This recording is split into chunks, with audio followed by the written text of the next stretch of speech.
Welcome back. In today's video, guys, we're going to talk about cyber threat intelligence.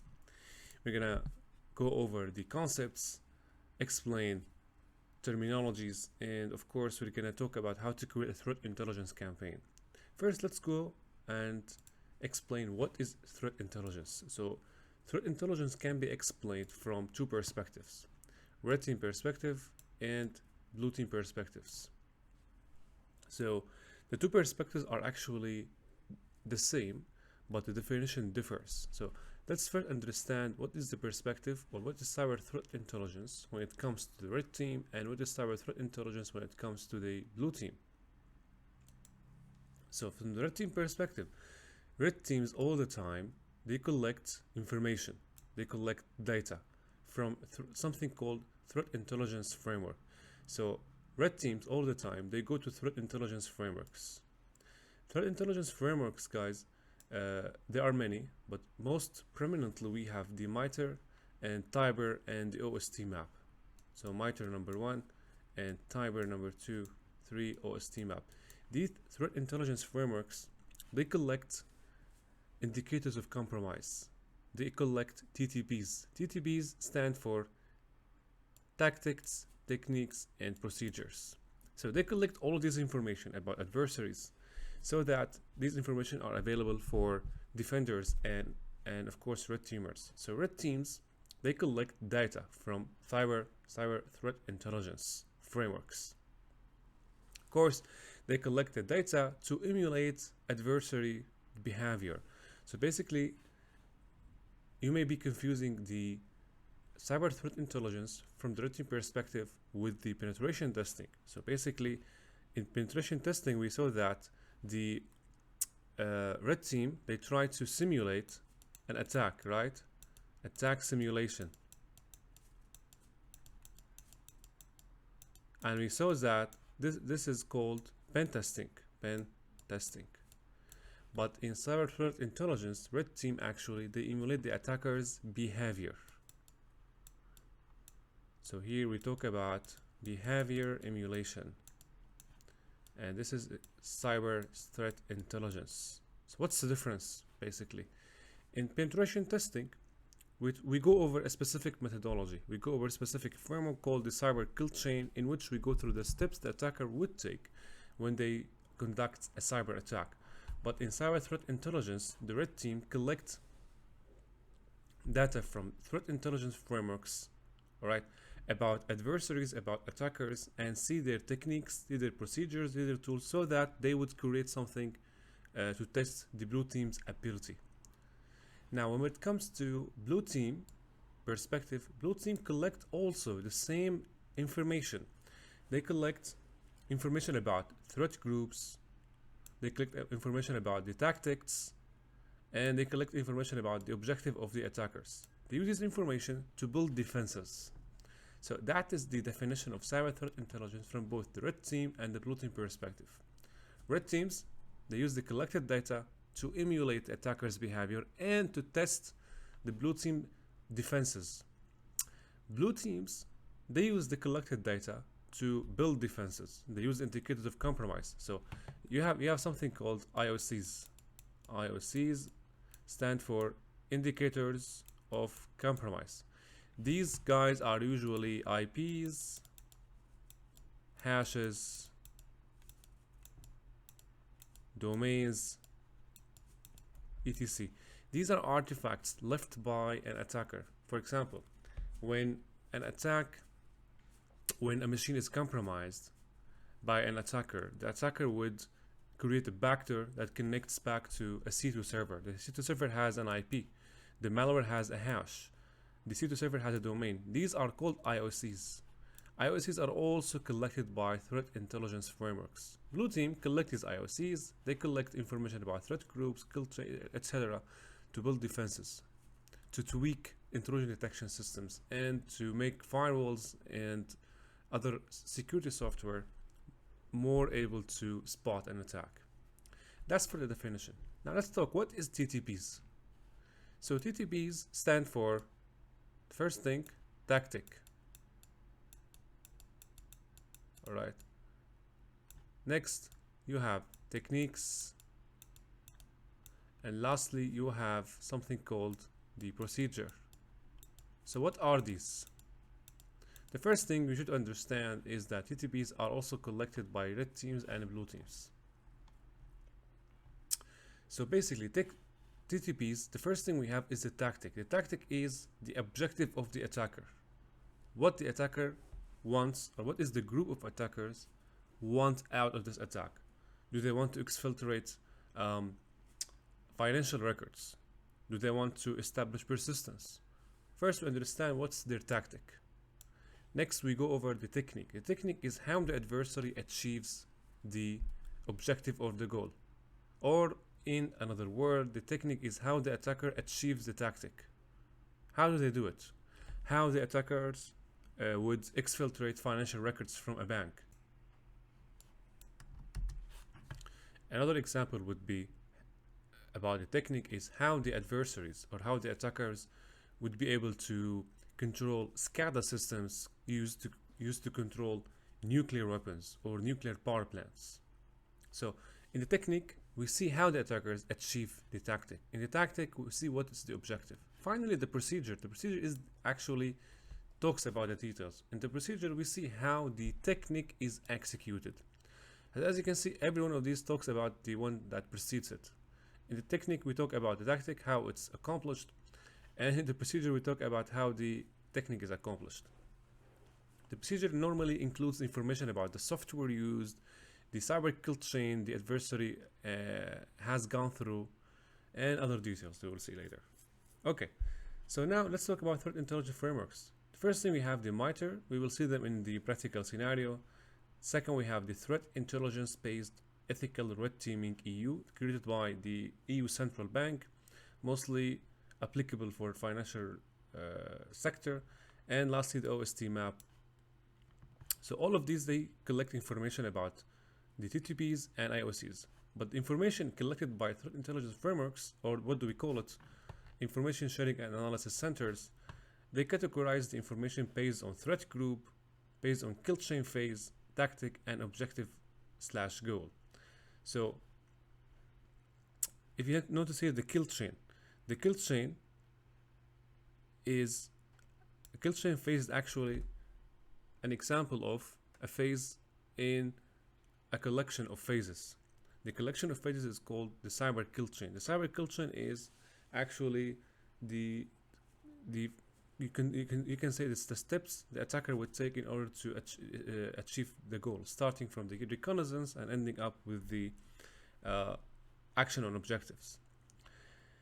So lastly, let's talk about the creating a threat intelligence campaign. Now, if you are a red team or blue team, what do you do when you want to conduct a threat intelligence campaign? The first thing, we would select a framework. So in the practical scenario of this video, we're going to go over MITRE attack. We're going to select the MITRE and ATT and CK.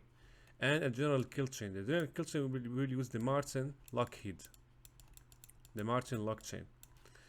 Next, we would select the adversary group. What is the group of the adversary we are studying? For example, let's say an organization has been compromised by the APT group, Advanced Persistent Group 40, let's say. So for example, here we say group APT40, Advanced Persistent Group 40. We select an adversary group as a profile. And next, we study their tactics. We see the tactics they used, we see the software they used, and we see the indicators of compromise they left on the compromised machines. Lastly, we map the TTPs collected to a cyber kill chain. And that's an important step. So once we collect the TTPs connected to the adversary group, we see what each of the TTPs correspond to in the cyber kill chain. For example, is the technique used by the APT here corresponds to reconnaissance? And if it does, what kind of reconnaissance they used, what kind of scanning they used, what kind of tools they used to upload web shells, for example. And lastly, we document the engagement and we create the resources to emulate the attacker's behavior. So now let's jump to a practical scenario and demonstrate how this works. For the practical scenario of this video, we're using a newly released room called Red Team Threat Intelligence from TryHackMe. apply threat intelligence to red team engagements and adversary emulation. And there is one practical section here called creating a threat intelligence driven campaign. In here, we can click on view site, and we're given here a demonstration on the cyber kill chain. This demonstration actually represents the cyber kill chain in a very close manner. As you can see, every one of these icons or figure maps to a phase in the cyber kill chain. You can see the cyber kill chain phases from here. As you can see, we have start with reconnaissance, scanning, weaponization, creating the payload, delivering the payload, exploiting the target, and installing the persistence mechanism. And lastly, command and control. We connect that to a C2 server, action objectives. Here we start exfiltrating data or conducting denial of service attacks on other hosts whatsoever, etc. So the cyber kill chain here phase is very important to understand in order to conduct a threat intelligence campaign.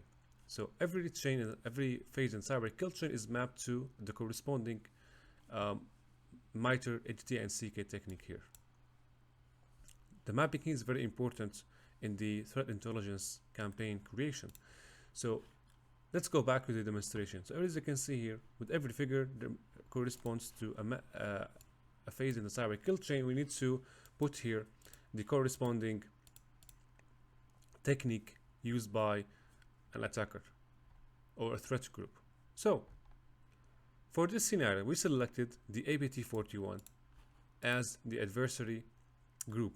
So if you remember, the first thing we selected framework. The framework we selected for this campaign is MITRE, APT, and CK. Next, we selected the group. The group is APT41. APT41 is, as you can see, the definition says, is a threat group that researchers have addressed or assessed as Chinese state-sponsored espionage group that also conducts financially motivated operations. Active since at least 2012, APT41 has been observed targeting healthcare, telecom, technology, and video game industries in 14 countries. APT41 overlaps at least partially with public reporting on groups, including Barium and Bunity Group. So here we have the group. Next, we go over the techniques they use. So as you can see, we have the techniques used by APT41. And with every technique, we can see the ID here. If you click on the technique ID, you can get explanation about the technique and who are other groups using this technique as well. And you can also open the navigator layers. If you open that, you see a mapping. You see a mapping of these techniques to the cyber kill chain. You click on the collapse sub techniques, and here you go. So we can see here the techniques, and you can map them now to a cyber kill chain. If you scroll down, you also see information about the software used by this group. The software used by this group is important for gathering the procedure. So we have TTPs, right? Tactics, techniques, and procedures. The software actually is included in the procedure as a procedure, right? So it's how you achieve the objective, or how you conduct the process. You can see information about the software they use, and that's it. So we decided what is the APT41, and now we open the ATT and CK navigator to be able to map every technique to the corresponding cyber kill chain phase. As you can see with the highlighted ones, with every section we see the highlighted techniques used by the group. So techniques that are not highlighted are not used or cannot be mapped to a cyber kill chain phase. So we start directly with initial access. So with initial access, we have three techniques used by APT41: exploit, public-facing applications, external remote services, and valid accounts. So initial access explains how this group actually would establish the first foothold. So they exploit public-facing applications, right? They look for CVEs. External remote services, they would look for open ports on RDP, on SSH. They would try to brute force. And valid accounts, they would see if there are accounts on the web or accounts on other servers to find the password for. That's an example. Let's go back. So that's our assignment here. So we selected the framework, we selected the APT group. Now let's map the TTPs to a cyber kill chain. We open the navigator and we start the mapping. So initial access. Now if you go back, the initial access in the MITRE CC80 and CK corresponds to the exploitation phase and delivery phase. The delivery phase is how the attacker would send the payload. Exploitation, how the attacker would exploit the payload, exploit the victim or the target, you name it, and compromise the machine. So let's go here. On the left, on the right, we see the figure. The first thing we have the reconnaissance, right? The next thing we have the weaponization. So in the weaponization, here we have one answer we have to write. So if you go to the weaponization, it corresponds to execution. If you go to the navigator, we look for execution. We have two valid techniques, or two valid techniques used by APT41. Execution for exploitation for client execution and Windows management instrumentation. You can also right click on the technique and view the tactics or view technique itself. You can click on that and you go to see more information about the exploitation for client execution techniques. You can read on the definition here, on see more examples about this system requirements, and also you can see, scroll down and get more details about this procedure examples. If you remember, the procedure explains how the technique is achieved, or how we achieved the technique, right? How the technique is executed. So example for exploitation for a client execution is, let's say, Agent Tesla. Agent Tesla has exploited Office vulnerabilities such as CVE and CV whatever for execution during delivery. If you look for APT41, this is our group. So our group leveraged the following exploits in their operations. So these are the CVEs that APT41 used to gain initial access or to weaponize their payload according to the cyber kill chain. So here the answer would be exploitation for a client execution. Next one, here is we are in the delivery phase. Delivery phase maps to initial access. If you go to the ATT and CK navigator, in the initial access we have three techniques used. Exploit public facing applications. Yeah, we're not gonna repeat this. So you have three techniques, right? So which one of them we have to put here? Which one of them we would select here? You can find the answer by just looking at the first one. So exploitation for a client execution. Here we are looking for CVEs, right? The next thing, what we would do, if you're looking for CVEs, we saw in the first example that exploitation for a client execution, the procedure for that for APT41 was to look for CVEs. If they are looking for CVEs, which means they are looking for exploiting public facing applications. So the answer would be exploiting public facing applications. You can right click here, view technique, and copy it. Next one. The next one here is also in the cyber kill chain is exploitation. And again, delivery and exploitation actually maps the same technique in MITRE, ATT, and CK, which is initial access. So let's go back to the navigator and see what other techniques.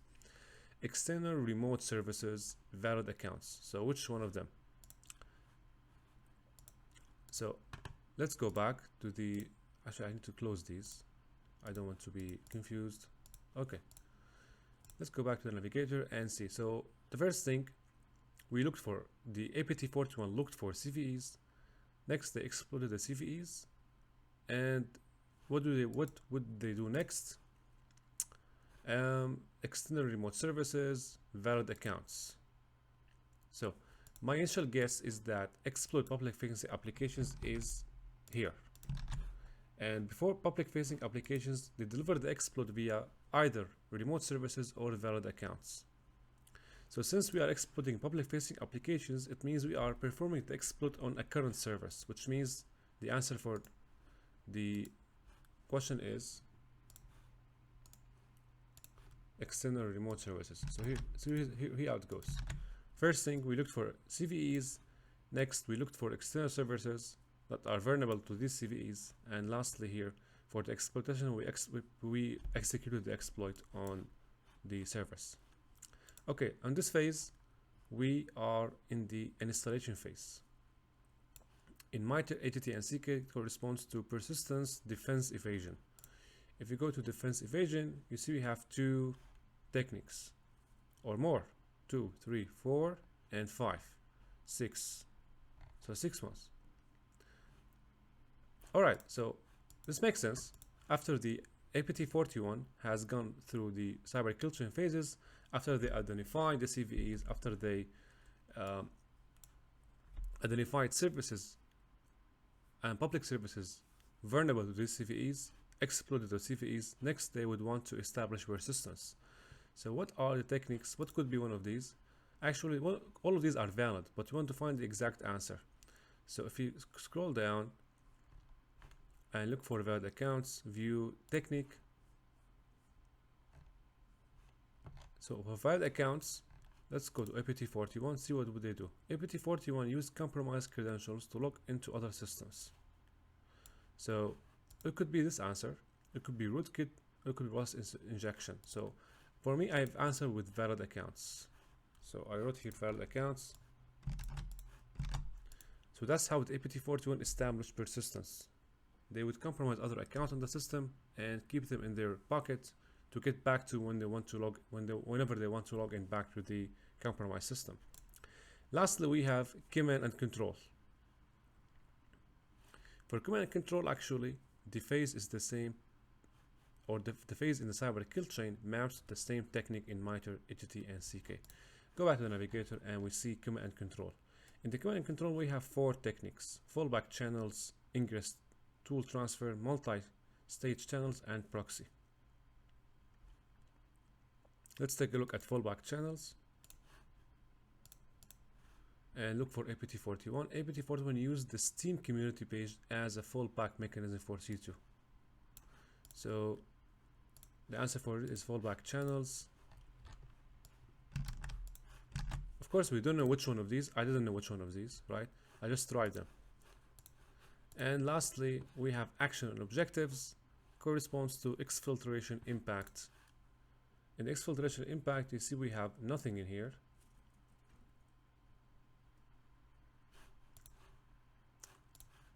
But if you look at the impact, we see data encrypted for impact and resource hijacking. So which one of these? Let's take a look at data encrypted for impacts. What do they want to do? So APT41 used a ransomware called encryptor, RAAS, to encrypt files on the targeted systems and provide a ransom note to the user. So their final objective was to encrypt files. So we take this, we take which one? Yeah, data encrypted for impact, and we answer with it. After you have gathered your answers, when you click on check answers, we should get a flag if everything is correct.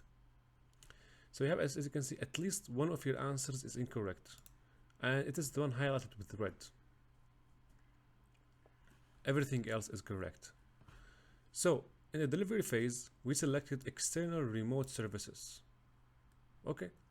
Now in the delivery phase, we should go back to initial access and see what are other techniques. So it seems that the attackers did not use valid accounts to get access to the system. It seems they used other technique. Let's go for external remote services. Oh, it is external remote services. Let's go for valid accounts and check the answer, and this is the flag. So if you want to go again over the phases and understand how the attack occurred, you would start here. So attackers used CVEs, identified CVEs, right? Then they used active valid accounts on the system. And lastly, and then they exploited those CVEs, gained access using valid accounts, and then they use Steam community as C2 server. And after they have gained access, established command and control center, they encrypted the data on the target. That was their initial objective when they first started the exploitation, or they first gone through the cyber kill chain. So as a red teamer, now you have what it takes to emulate such an attack. As a blue team, you have all the information needed to prevent this kind of attack. So what WAP shell is APT41 known to use? Now we're gonna go back to the page of APT41 and we want to see what is the WAP shell used by APT41. So directly we scroll down to softwares and we see here. In the first section we have ASPX SPY server software component WAP shell. So why we directly looked into software? Because actually it's clear, right? Here the question is asking what kind of procedure they use to establish web access. So they use WAP shell. So it's related to software. Next, what LOLBAS, living off the bland binaries and scripts tool, does APT41 use to aid in file transfers? So this is related to how would they exfiltrate data. If you scroll down, you see there is cert utility. They obfuscate the code files for information, ingress tool transfer, subvert trust controls, and install root certificate. And cert utility is commonly used in Active Directory environment to transfer data over to the target or to download data off the targets. Lastly, what tool does APT41 use to mine and monitor SMS traffic? So if you scroll down here, it's all in the same section, the software section. Archive collected data, archive via custom method. So this is the software they used. And that was the practical scenario of this video. So I hope you guys found that video informative, and I hope you have found cyber threat intelligence easy to understand and grasp and comprehend. And see you in the next video.